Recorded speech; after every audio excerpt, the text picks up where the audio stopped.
Okay, everybody, I'm Mac again. I've always been Mac. And Marilyn's behind the camera. We're doing part 4 in our effort to try and make something in the way of a travel Dobro.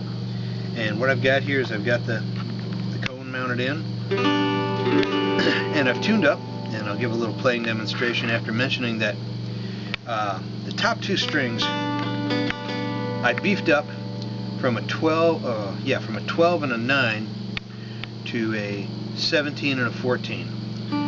They were kind of collapsing under the weight of the slide a little bit and getting very thin, so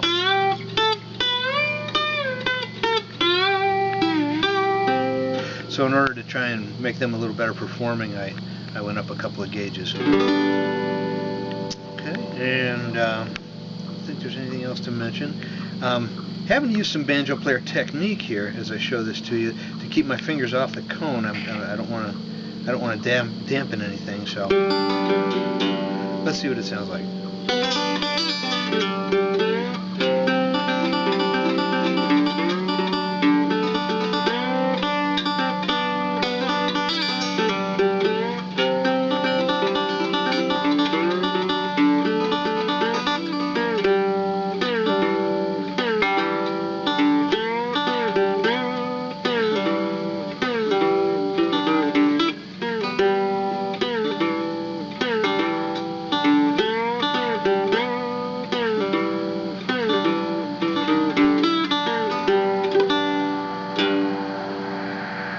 And it's not bad.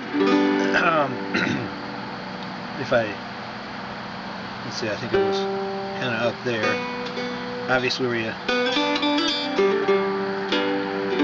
you position your hand could make a little difference. My choices seem to be right here and right here. But that won't be that way for long because I will get the cover plate on. If you remember, I was shying towards that copper lid one, and I have since cut it out from the rim and have pretty much almost a flat piece with just a little bit of a belly in it here, and cut a hole for the bridge and some very attractive sound holes there to make it look like the real thing, and that will go on right about here with a couple of, I think, 4 set screws, 4 tiny screws that'll go into the body. Probably with washer adjustments for height to get over the bead that's right here. Okay, so it'll have to ride just above it. And my thinking is that the cover plate in this situation is going to reverberate the sound right back down and back out again. So it has kind of like the opposite effect of the resonator of a banjo, where the sound just comes out and reverberates without any sustain. I think it'll maybe add just a little bit of sustain because of the bouncing around before it comes out. It's a secondary effect on the sound. The other thing that I found is a drawer pull that seems to be the right distance and about the right height. That's got to go over the bridge, so it's got holes in it and it's got hardware, but I'm not sure if that's the way I'll use that to adhere to the cover plate. I may just use some JB Weld or one of the super strong epoxies to put on there. It's got a little bit of weight, so I'm hoping that it doesn't subtract from the sound at all. That'll give me a place to rest my hand, which you have to have, and hopefully the playability won't be lost. And I may give the cover plate a coat of paint. I had a couple of nicks on it here from when I was fashioning it. Okay, but it did used to have this little pot handle on it, and that's gone now. Just to mention something else, I found a guy on Etsy who makes these great little cones. They're 5.5-inch cone that are used by the cigar box guitar players, which have a wonderful website of their own with a lot of great ideas on it. Cigar Box Guitar Nation. I think if you want to Google that, you'll find your way to there quick. And just tons of ideas, tons of participants. What he's got here, and I talked to him on the phone before he made this, though, is he hand spins these on his lathe. with a biscuit. He made the biscuit a little bit. I guess that's the standard size biscuit for one of those guitar box instruments, which have about 3 or 4 strings on them.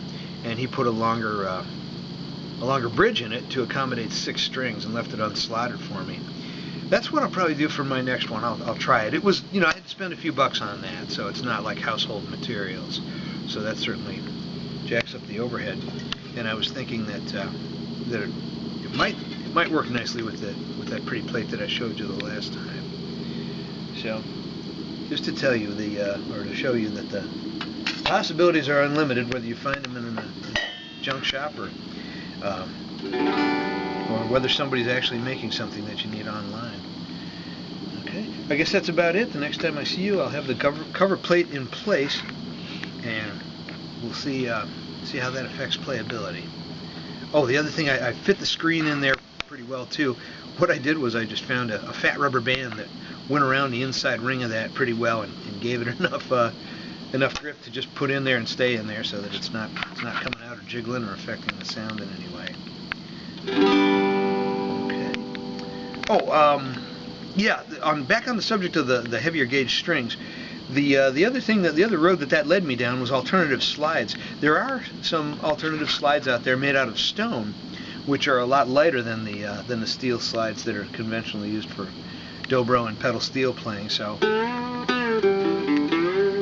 you may want to try one of those if you're so inclined. I had talked in one of the earlier videos about putting 2 more frets in here. Not going to do that, not only because I don't have the copper-colored fret wire that would match here, but I just know that up here is the 17th fret at the end of the fretboard, and for a couple of songs.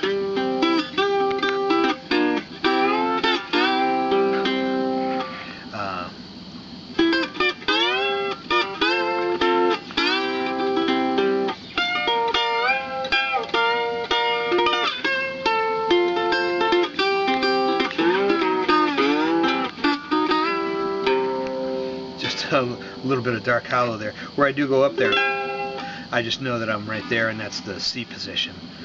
So that addresses that issue, or the thought. Okay, so I'll see you next time. Thanks for watching.